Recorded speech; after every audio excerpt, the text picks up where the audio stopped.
అట్లిట్లా మళ్ళోసారి దేశంలో ఎన్నికల సైరన్ మోగింది. 4 రాష్ట్రాలు, ఒక కేంద్రపాలిత ప్రాంతం, 5 జాగలల్లో అసెంబ్లీ ఎలక్షన్లు రాబోతున్నాయి. అయితే అన్ని దిక్కులేమో కానీ మన దిక్కు తమిళనాడులా భలే రంజుగా నడుస్తుంది రాజకీయం. కొత్తగా పార్టీ పెట్టిన సినిమా హీరో విజయ్ కూడా సై అంటే సై అంటుండు. పువ్వు పార్టీలతోని కలువమంటే కలుస్తలేడట. సింహం సింగిల్గా అన్నట్టే చేస్తుండట. మరి ఆయన కథ ఏంటిదో చూసొద్దాం పారి. వాళ్ళు వీళ్ళు దా అని పిలుస్తున్నా సరే నాకెవరొద్దు, నాకు నేనే ముద్దు అంటుండు హీరో విజయ్ దళపతి. పొత్తుల సంసారం గుద్దుక సచ్చా అన్నట్టు నాకెందుకు పొత్తులు, వచ్చే తమిళనాడు ఎలక్షన్లలో ఒంటిగా పోటీ చేస్తా, ఎవ్వలతోని పొత్తు కూడానని మళ్ళా చెప్తాండు. మరి అసలే రాజకీయాలకు కొత్త, ఎవ్వలతోని కలవకపోతే పాపం ఏమైపోతాడోనని చాలా మంది విజయ్ను చూసి జాలి పడతాండ్రు. కానీ తమిళనాడులో విజయ్ దళపతి కింగ్ మేకర్ అవుతాడు అన్నట్టు తేల్చినాయట కొన్ని సర్వేలు.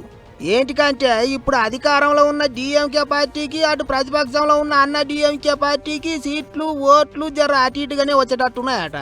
వాళ్ళ వ్యతిరేకం ఓట్లన్నీ విజయ్ పార్టీకే పడతాయని అంచనా చేస్తున్నారట.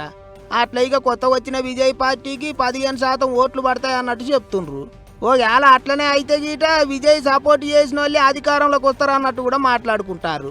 మరి ఏమవుతుందో ఏమో పోత తెలుస్తుంది. ఇంకో దిక్కు విజయ్తోని కలిసి కూటమి కట్టాలని పువ్వు పార్టీ వాళ్ళు అన్ని తీర్ల తిప్పల పడుతుండ్రట. హీరోయిన్ త్రిష చెప్తే మాటింటాడు అనుకున్నారో మరి ఎట్లనో మనకైతే తెలియదు. కానీ కాషాయ లీడర్లు ఆమెతోని కూడా మాట ముచ్చట్లు చేసిండ్రనే ముచ్చట్లు వినిపిస్తున్నాయి. ఏమవుతుందో మరి ఆఖరికి. ఇక అది అట్లుంటే తమిళనాడులో ఎలక్షన్ల ప్రచారం పొట్టు నడుస్తుంది. లీడర్లు అంతా ముచ్చట్లతో దుమ్ము లేపుతుండ్రు. కొంతమంది ప్రచారంలో నోరు జారి పరిశాన కూడా అవుతుండ్రు. గిట్లనే ఏఐడిఎంకే ఎంపీ షణ్ముగము డిఎంకే వాళ్ళు ఏం అడిగితే అది ఇస్తామంటారు. అట్లయితే నాకు నయనతర కావాలి తెచ్చిస్తారా అన్నట్టు మాట్లాడిండు. సోషల్ మీడియాలో ఎంపీ షణ్ముగంను ఆట ఆడుకుంటారు పబ్లిక్.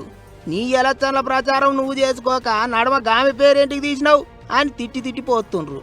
గిట్ల జోరుగా నడుస్తుంది తమిళ లీడర్ల ఎలక్షన్ల ప్రచారం.